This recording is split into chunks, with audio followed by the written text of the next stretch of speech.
Welcome to Barnstable Today. I'm Nick Cortez. And I'm Kevin Friel. We'd like to remind you right at the top that the meetings we cover are available on demand at the town's website. You can log on at www.town.barnstable.ma.us. The Barnstable Town Council convenes on Thursday night, and this week they're dealing with a number of town-wide issues that will affect your life as a member of our community.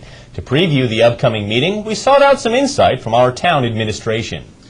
We're very pleased to have Town Manager John Klim with us today, who's going to take us through this upcoming Town Council meeting. It takes place Thursday night, April 1st, kicks off at 7 o'clock. It's carried live on Channel 18 if you'd like to tune in. The agenda is available online at the town's website. John, just before we get going, it certainly has been a number of weeks that the council's been getting together. How is the council's getting prepared for this upcoming meeting? Well, it has been a little more difficult because we've met literally every week for the last 7 or 8 weeks on very, very important issues. The agenda for Thursday night is one of the fullest that I've seen in several years. We have several major items that we're dealing with that we need to get through on Thursday night. The first item deals with hopefully finishing up the work on our local comprehensive plan. And for the last at least 3 or 4 years, our planning board, planning staff, growth management staff, and the council have spent an extraordinary amount of time refining the local comprehensive plan. And I think we've reached a point that it is ready for passage.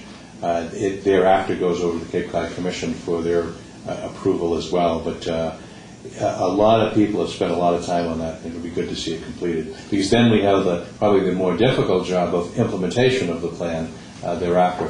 So for the next few years, we're going to be working on the implementation phase of that plan. Very good. Now, I want to talk about another topic that has been ongoing for quite some time, and that is the 3 projects that are going to be going on possibly at the Barnstable Municipal Airport.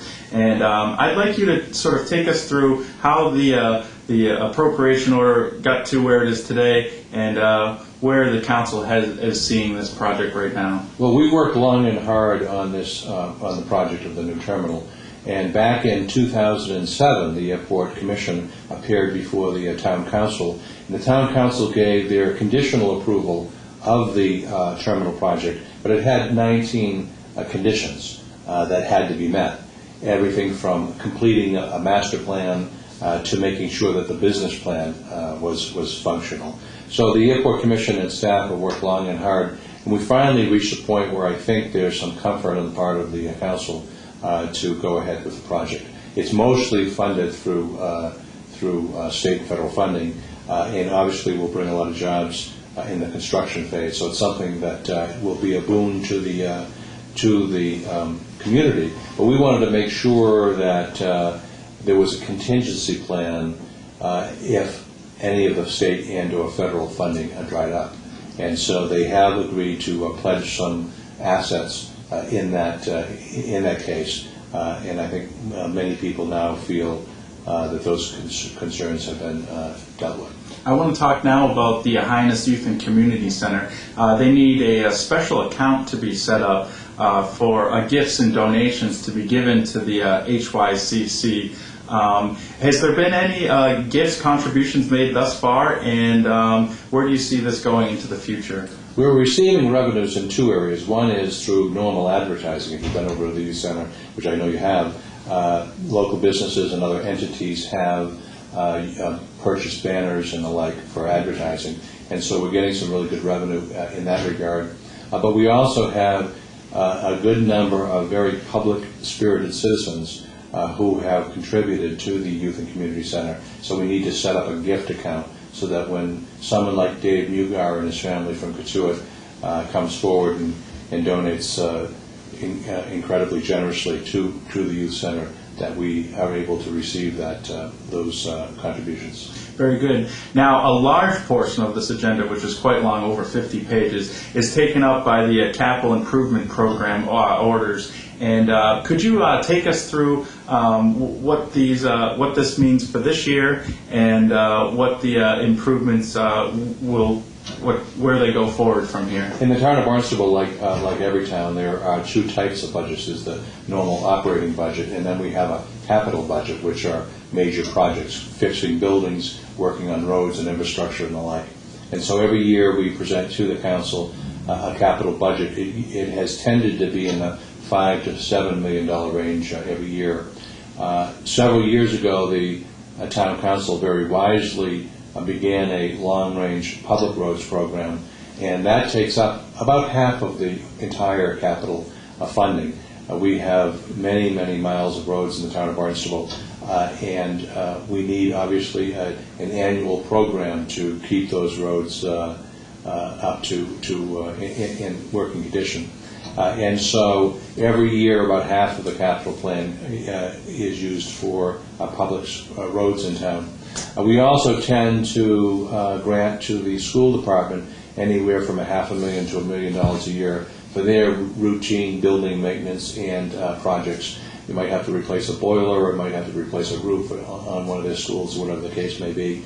And so they tend to receive that. And then the rest are just miscellaneous projects that have risen up the priority list. We have many, many more projects than we have money for, so only the highest priority projects are funded. So speaking of the priority list, could you tell us how the items are prioritized and how they would eventually get onto the council agenda? We have a two-pronged approach. First of all, we have a in-house task force made up of staff and others going through each project and evaluating the merits of those projects. But we also utilize the wonderful work of our Comprehensive Financial Advisory Committee, which is a volunteer citizens group that does the same thing. So by the time it reaches the council, they not only have a staff recommendation, they have a recommendation from the Comprehensive Financial Advisory Committee. Banners to vote for Siobhan, bumper stickers, and T-shirts have been popping up everywhere in town.